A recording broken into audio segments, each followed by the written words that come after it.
Bem-vindo ao podcast Amor e Conexão, criado pelas psicólogas Inês Limeira e Cíntia Alves e pelo terapeuta Cláudio Vargas. Nosso objetivo é ajudá-lo a melhorar a sua autoestima e os seus relacionamentos interpessoais.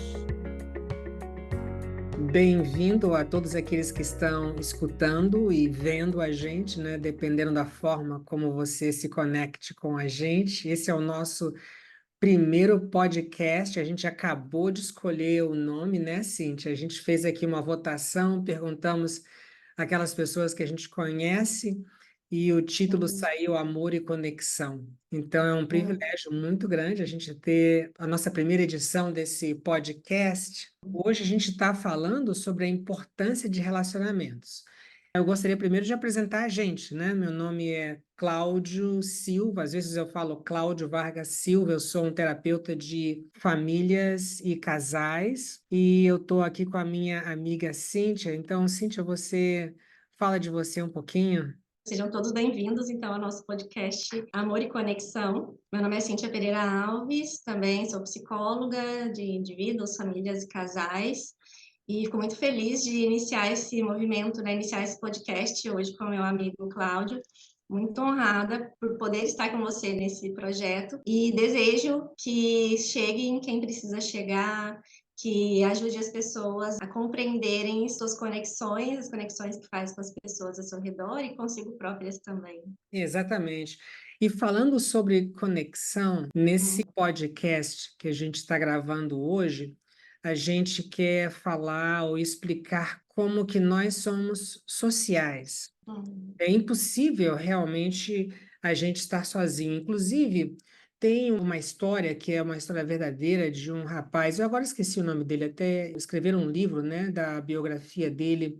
Ele estudou em Harvard e assim que ele se graduou, ele desapareceu. E na realidade o que aconteceu é que ele foi para um lugar muito remoto, no Alasca, e ali ele encontrou um ônibus que tinha sido abandonado assim no meio do mato, e ele ficou ali. Ficou vivendo ali e ali ele acabou morrendo de frio. Então encontraram aonde ele tinha morrido algumas coisas, fotos, e entre as coisas que encontraram havia uma coisa dizendo que felicidade é melhor quando é compartilhada. A história dele mostra que na infância dele ele sofreu muito, os pais dele brigavam muito. Então, aquilo ali prejudicou a capacidade dele de se conectar com as pessoas e o desejo dele de se conectar, porque você sabe, né, Cíntia, que quando a gente tem algum problema, algum trauma assim que vem de infância, geralmente isso afeta a nossa visão dos outros e a visão da gente mesmo, né?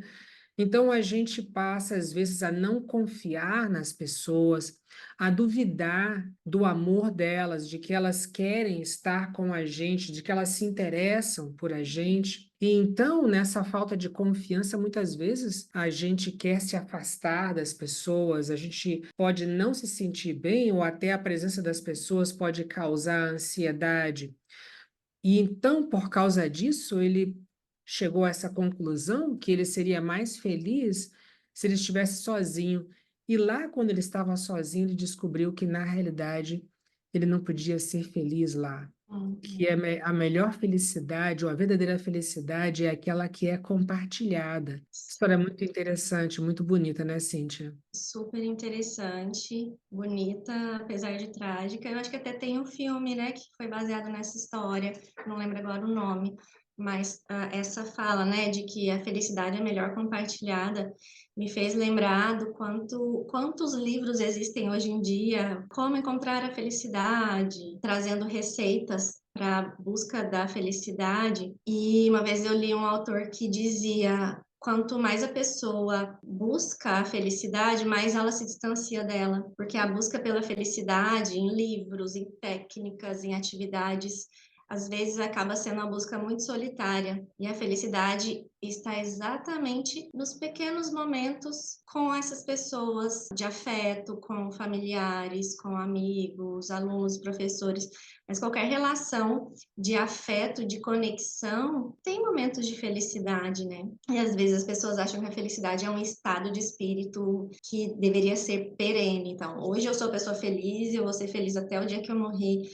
E não, a felicidade, ela vem, ela vai, assim como às vezes a tristeza vem e vai, mas ela é muito conectada a momentos sociais, a momentos de conexão, de estar com pessoas.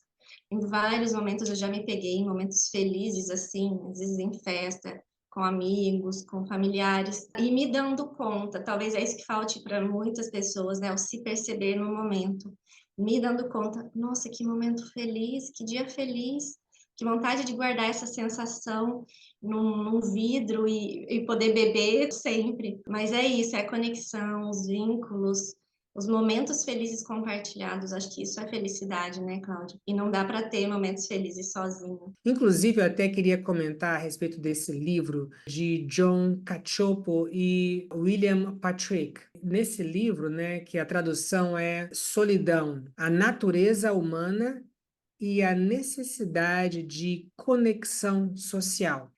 Veja que título interessante. O nosso cérebro, né, foi descoberto que é um cérebro social. Para uma criança se desenvolver, ela precisa de ter conexões com outras pessoas, ela precisa de estar em contato com outras pessoas. Então a gente vê, por exemplo, né, certos pais, a habilidade que eles têm de se conectar com a criança. Eu agora vim de um almoço com um casal de amigos meus e eu estava percebendo eles se conectando com as duas filhas deles, e eu vi assim aquele carinho, né, aquele jeito de falar tão terno, tão meigo com as meninas, e essa conexão que essas crianças estão tendo desde que elas nasceram. Então, essa conexão, ela estimula o cérebro que vai desenvolvendo.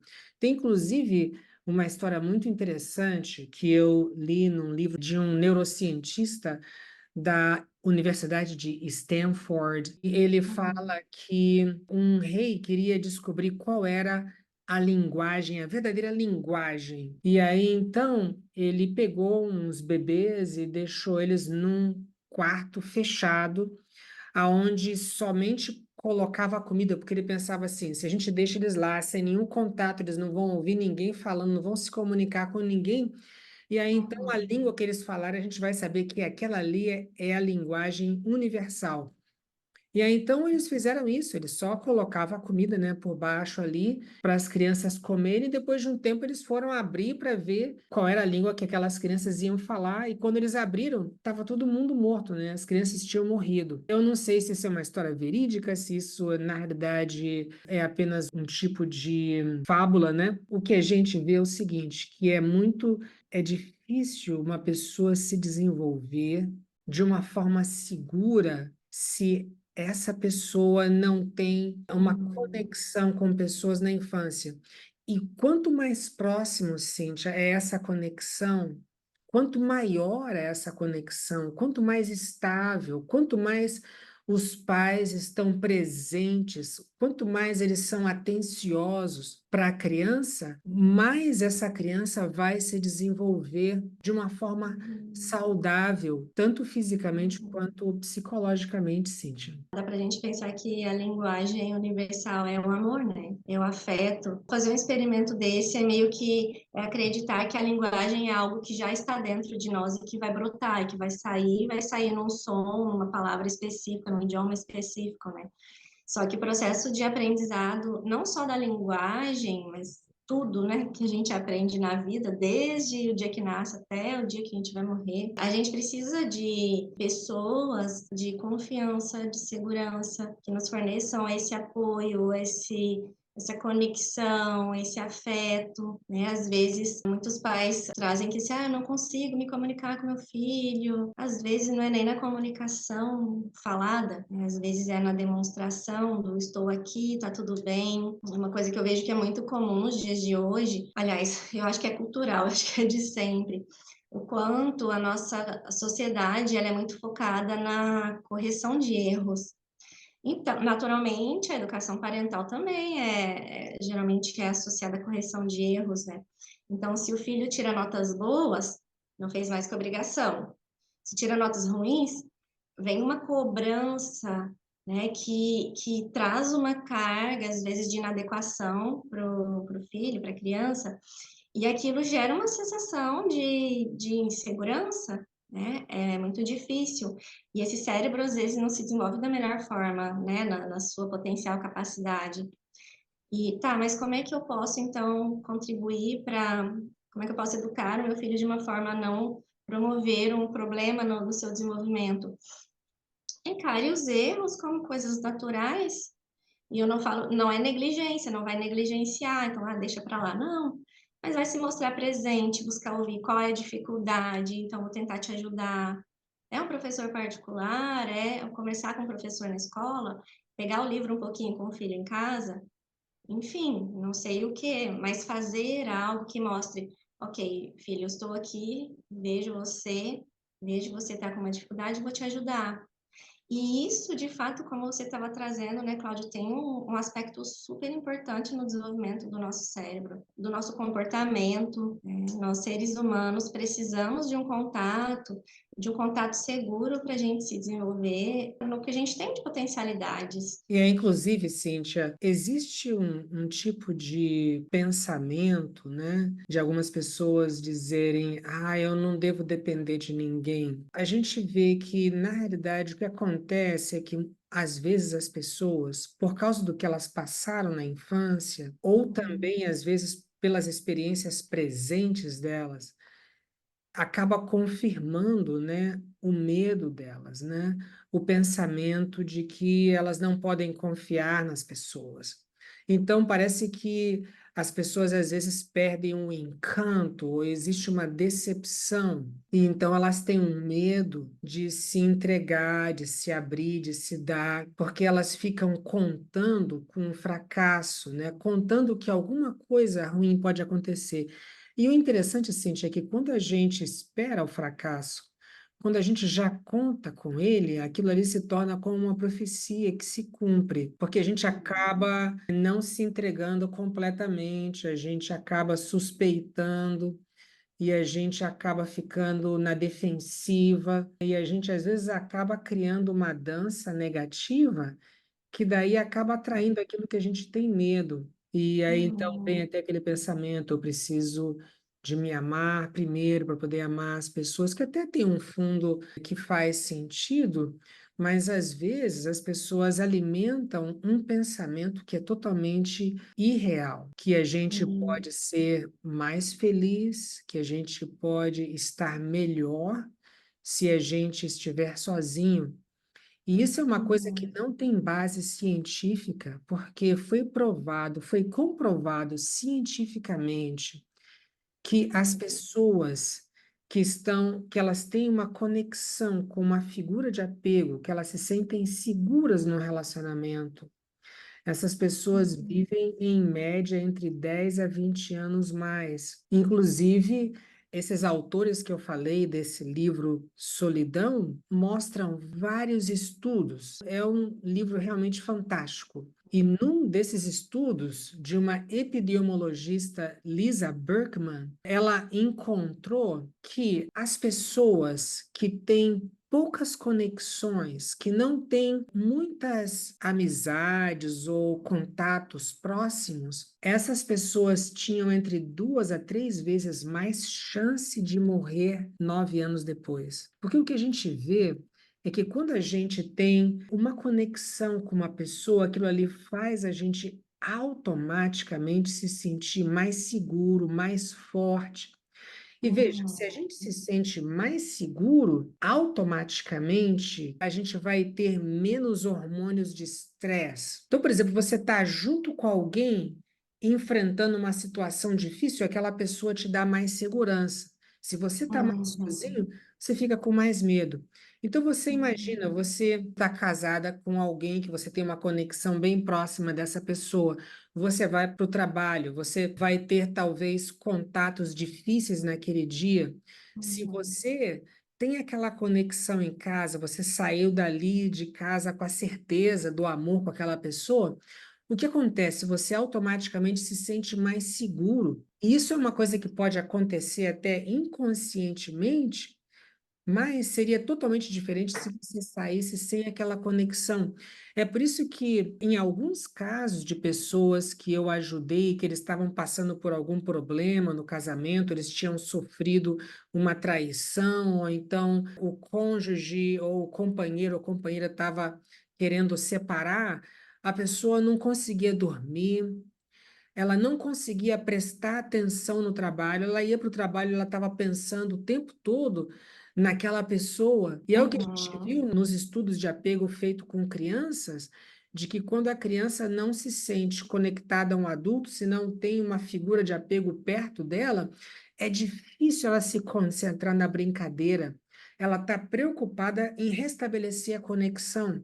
Como também eu Sim. falei do adulto, né, que de repente está no perigo de perder essa conexão, a pessoa só pensa na conexão, ela não consegue focar, não Uhum. consegue se concentrar. John Cacioppo, no livro dele, fala que até o sono mesmo, se você dorme do lado de alguém com quem você tem uma conexão, o seu sono é mais profundo. Se você está Uhum. sozinho, o seu sono é mais leve, você tem mais chance de ter pesadelos, porque você se sente mais inseguro. Então, a gente vê como que realmente é fundamental para a nossa felicidade, para o nosso bem-estar físico e também emocional, psicológico, a gente se Uhum. sentir conectado a alguém, Cíntia, porque nós somos realmente seres sociais, a gente Sim. precisa um dos outros, então precisar não é uma fraqueza, pelo contrário, precisar é um manancial de forças. A gente está conectado com alguém, quer dizer, a gente se torna mais independente. Quanto Uhum. mais a gente pode depender de alguém, dependência sadia, né, naturalmente, porque a Uhum. dependência que não é sadia, na realidade é uma dependência que vem de medo, de insegurança, que na realidade não é uma dependência verdadeira, porque a pessoa está cheia de medo de perder. Mas quando existe essa dependência verdadeira, que vem Uhum. de uma autoestima, de um pensamento positivo da gente, um pensamento positivo Uhum. do outro, que a gente confia no outro, e a gente Uhum. confia que a gente merece amor, então Uhum. essa conexão com alguém Uhum. faz com que a gente se sinta mais seguro, mais forte, e a gente se torna automaticamente mais independente. Então parece que Uhum. é a lei dos opostos. Confiar em alguém faz com que a gente confie mais na gente mesmo. Uhum. E quando você fala da lei dos opostos, eu lembrei daquele símbolo chinês do Tao, tem aquela imagem do Yin, do Yang, né, que representam opostos que são complementares. Então, eu dependo para me tornar independente, e sabendo que eu sou alguém independente, eu posso me permitir depender, então. Uma vez a gente estava conversando, falou da questão da interdependência, e é bem isso. Eu preciso ter alguém comigo, alguém por mim.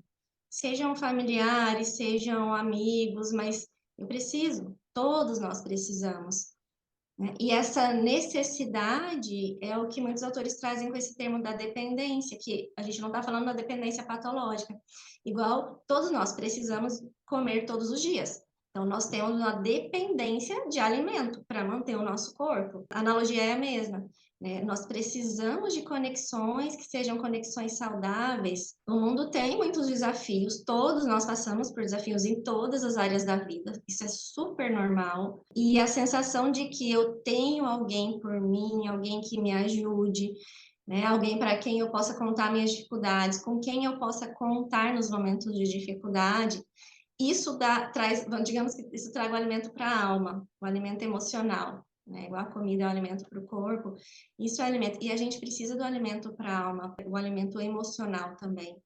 Você estava falando agora há pouco, né, do estresse, da resposta ao estresse. Pensa assim, com certeza quem está ouvindo a gente já deve ter passado horas sem beber água, horas sem se alimentar, um dia puxado no trabalho. O corpo sente, o corpo reage. Existe toda uma fisiologia que está gritando: eu preciso de comida. Nos aspectos emocionais, é exatamente assim também. Então, quando a gente passa longos períodos sem uma conexão segura, sem pessoas com quem a gente possa contar, o mínimo que seja, isso vai pipocar em questões emocionais, em questões psicológicas. O nosso corpo, a fisiologia do corpo funciona. E aí, como você falou agora há pouco, né, Cláudia? Vem a dificuldade de dormir, insônia, às vezes desencadeia processo de ansiedade, processo de depressão, fibromialgia, quantas patologias físicas que atacam o corpo têm uma origem que é emocional. Quando às vezes o que a gente precisa não é de um remédio comprado na farmácia, de um remédio humano, né? Dessa conexão, desse afeto, desse contato. Cíntia, aí uma coisa então que a gente quer convidar os nossos ouvintes a ouvirem a gente mais, porque a gente está falando aqui a importância da conexão e a gente quer ajudar as pessoas a se conectarem, a gente quer realmente ajudar as pessoas a se libertarem dos seus medos, né? A terem mais capacidade de se arriscar, porque, por exemplo, como eu falei, esse medo de depender, ele tem muito a ver com um trauma. Então, a pessoa tem aquele medo de se abrir, de se entregar. E é tão interessante, de acordo com a lei dos opostos, né, que quanto mais é esse medo e quanto mais a pessoa quer se proteger, mais ela sofre. Então, a gente vê que a pessoa, quando ela tem essa capacidade de arriscar, ela é uma pessoa corajosa. Então, o que acontece? Essa pessoa confia nela mesma, ela tem uma boa autoestima, uma visão positiva do eu e uma visão positiva das pessoas também. E o que acontece? Se ela encontra alguém que trai as expectativas dela, ela vai pensar, bem, essa pessoa tem um problema. Ela não vai pensar, eu tenho um problema e por causa disso ninguém vai gostar de mim. Ela criou desde a infância dela uma visão positiva dela mesma, e quando ela vê que alguém não está sendo recíproco a essa visão, então ela percebe, bem, eu vejo que essa pessoa tem alguma dificuldade. Não é que eu não mereço amor. E é tão interessante que quando ela consegue ver que o problema não está nela, mas está no outro, isso faz com que ela não se machuque tanto, porque machuca demais quando a gente pensa, tudo acontece por minha causa, porque eu não mereço, porque eu não sou bom. O que não quer dizer, né, Cíntia, que a gente não vai ter humildade, a gente vai reconhecer os nossos erros. Aliás, o nosso objetivo aqui é a gente aprender, né, a gente crescer.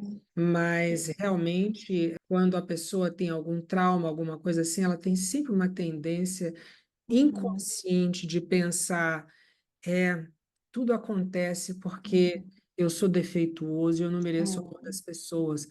Foi muito legal realmente falar com você e poder passar essa mensagem, né, para as pessoas que nos escutam. E, por favor, divulguem, né, o nosso podcast, porque o nosso objetivo é realmente de poder ajudar as pessoas. Obrigada por assistir ao nosso novo episódio do podcast Amor e Conexão.